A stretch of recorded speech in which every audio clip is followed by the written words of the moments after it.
بسم اللہ توکلت علی اللہ لا حول ولا قوة الا باللہ والصلاة والسلام علی رسول اللہ۔ شیعہ مذہب کے مہابختہ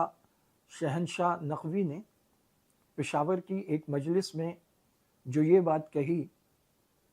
کہ یہ ہمارا عقیدہ ہے اور سینہ ٹھوک کے عقیدہ ہے، اور یہ بات وہ اسی انداز میں اس سے پہلے بھی کرتا رہا ہے کہ حضرت علی رضی اللہ تعالیٰ عنہ امام الانبیاء خاتم الانبیاء کے بعد پوری کائنات سے حتیٰ کہ تمام انبیاء سے افضل ہیں، تمام انبیاء سے بھی افضل علی۔ اللہ رب العزت فرماتے ہیں تلک الرسل فضلنا بعضهم علی بعض منہم، یہ رسولوں کی جماعت ہے اور اس میں سے بعض کو بعض پر ہم نے فضیلت دی ہے۔ آپ صلی اللہ علیہ وسلم، حضرت ابراہیم خلیل اللہ، موسیٰ کلیم اللہ، انبیاء علیہم السلام کی جماعت میں بعض کو بعض بس فضیلت ہے، انبیاء کے علاوہ کوئی بھی انبیاء کے مرتبے کو نہیں پہنچ سکتا۔ شہنشاہ نقوی نے جو یہ بات کہی یہ ان کا بنیادی عقیدہ ہے، اور یہ عقیدہ انہوں نے جو بیان کیا تو ابھی بھی پورا نہیں کیا، کیونکہ یہ عقیدہ صرف حضرت علی کے بارے میں ان کا نہیں ہے، یہ ان کے 12 کے 12 ائمہ جن کو وہ ائمہ معصومین کہتے ہیں۔ یہ میرے پاس خمینی کی کتاب ہے، اس کا نام الحکومت الاسلامیہ ہے، اور یہ باقاعدہ ایرانی ایمبیسی کی چھپی ہوئی کتاب ہے۔ اس کتاب کو حکومت اسلامی یا ولایت فقیہ بھی کہتے ہیں، اور اس پہ لکھا ہوا ہے امام خمینی، اور جنہوں نے چھاپی ہے the institute of completion and publication of امام خمینی's works انٹرنیشنل افیئرز ڈپارٹمنٹ،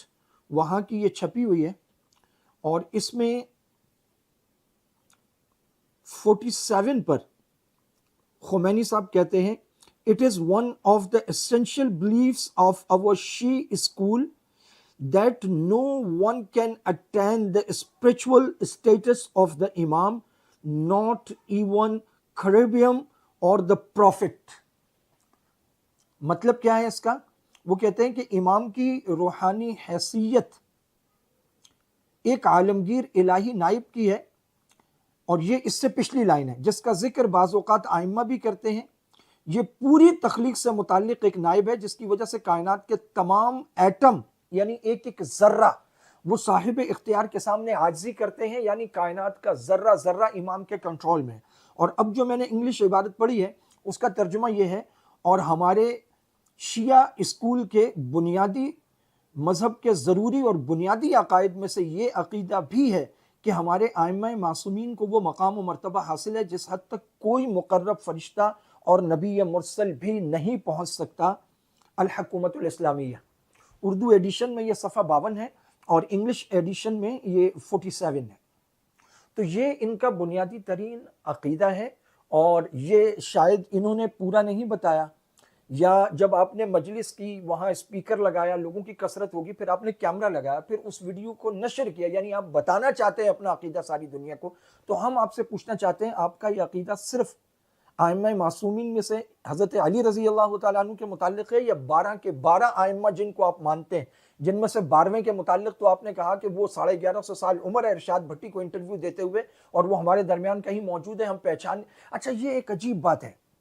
کہ جو قرآن کریم اللہ تعالیٰ نے امت کی ہدایت کے لیے اتارا آپ کے مذہب کے مطابق، وہ نعوذ باللہ امام کے پاس موجود ہے، وہ لے کر آئیں گے، اور یہ بنیادی کتابوں میں لکھا ہے آپ کی، اور جو امام امت کی رہنمائی کرے گا وہ غائب ہے اور آپ اسے پہچان نہیں پا رہے، تو آسمان سے یہ چیزیں، یہ اختیارات آئے کس لیے؟ انسانیت کے لیے آئے نا، تو انسانیت تک ان کا نفع کیوں نہیں پہنچ رہا؟ یا آپ امت کو، انسانیت کو اس نفع سے محروم رکھنا چاہتے ہیں؟ اور پھر کہا کہ ہمارا سینہ ٹھوک کے عقیدہ ہے انبیاء علیہم السلام کی جماعت سے بڑھ کر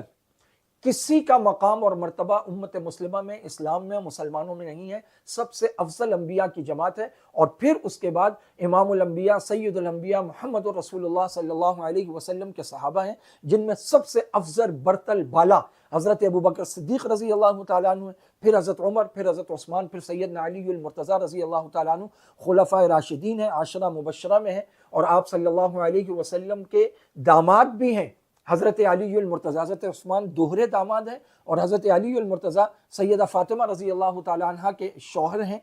اور آپ کی اولاد ان کے لیے کہا کہ جنت کے سردار ہیں، اور فاطمہ تو سیدۃ نساء اہل الجنہ، خواتین کے سردار ہیں، اور حسن حسین نوجوانوں کے سردار ہیں، اور ابو بکر عمر تمام بڑے عمر کے مردوں کے سردار ہیں۔ یہ مقام و مرتبہ حاصل ہے، لیکن انبیاء علیہم السلام وہ کسی بھی نبی کے صحابہ سے بلند و بالا، پوری کائنات میں سب سے افضل جماعت وہ انبیاء کی ہے، اور جو یہ توہین اور گستاخی کرے انبیاء کی اور انبیاء کے بارے میں یہ کہے کہ فلاں غیر نبی انبیاء سے افضل ہے، یہ انبیاء کی گستاخی ہے۔ اور جو نبیوں کا گستاخ ہو پھر اسی مجلس میں یہ کہا کہ غدیر قم سے یا خم سے پہلے لا الہ الا اللہ محمد رسول اللہ پہ بخشش ہو سکتی تھی، اس کے بعد علی الولی اللہ کہنا پڑے گا۔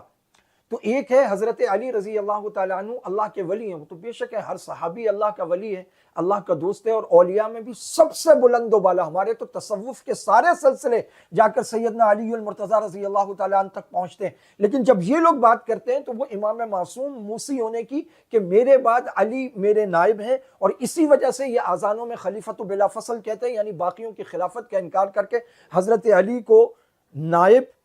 نائب نبی اور خلیفۃ بلا فصل اور نفس نبوت بھی کہتے ہیں، آیت مباہلہ کی وجہ سے انفسنا کے لفظ سے۔ تو کہا کہ اب غدیر خم کے بعد اگر کوئی علی ولی اللہ نہیں کہے گا تو اس کو جنت نہیں ملے گی، یعنی سارے صحابہ پر سب و شتم کیا اور ان کے ایمان کا انکار کیا۔ تو جو انبیاء پر غیر انبیاء کو فضیلت دے اور جو صحابہ کرام رضوان اللہ علیہم اجمعین کے ایمان کا انکار کرے کہ تم نے علی ولی اللہ کیوں نہیں کہا، جو کہ نہ قرآن میں ہے نہ حدیث میں ہے اور کسی صحابی سے ثابت نہیں، تو ہمارا بھی عقیدہ ہے اور سینہ ٹھوک کے عقیدہ ہے کہ وہ کائنات کا بدترین اور غلیظ ترین کافر ہے جو جماعت انبیاء پر کسی دوسرے کی فضیلت کی بات کرے یا صحابہ کرام کے ایمان کا انکار کرے اور ان کے لیے جنت کا انکار کرے اور یہ کہے کہ ان کو جنت نہیں ملے گی، تو ہمارا عقیدہ ہے، سینہ ٹھوک کے ہے، کائنات کا بدترین اور غلیظ ترین کافر ہے۔